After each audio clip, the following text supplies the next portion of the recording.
বঙ্গোপসাগরে সৃষ্ট লঘুচাপের প্রভাবে চাঁদপুর, নারায়ণগঞ্জ, মুন্সিগঞ্জ, মতলব রুটের যাত্রীবাহী ছোট নৌযান চলাচল বন্ধ রয়েছে।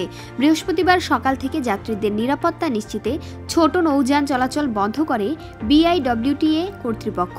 বিষয়টি নিশ্চিত করেন চাঁদপুরের বিআইডব্লিউটিএ যান উপপরিচালক বশির আলী খান।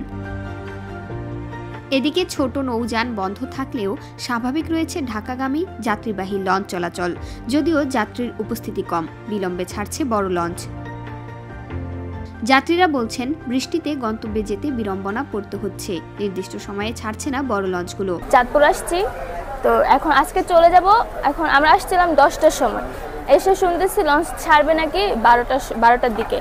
এখন এটা তো একটা বড় সমস্যা, কারণ হচ্ছে বৃষ্টির মধ্যে ওয়েট করা তো পসিবল না। এত বৃষ্টির মধ্যে, বৃষ্টির কারণে তুফানের কারণে আর সোনার তৈরি গেছে, আর অনেক রব 7 যাইব 12টায়, এরপরে যাত্রী নাই, পুরো অবস্থা খারাপ।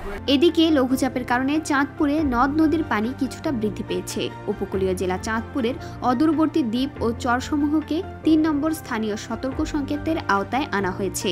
আজ সকাল 5টা থেকে সকাল 9টা পর্যন্ত চাঁদপুর জেলায় 34 মিলিমিটার বৃষ্টিপাত রেকর্ড হয়েছে।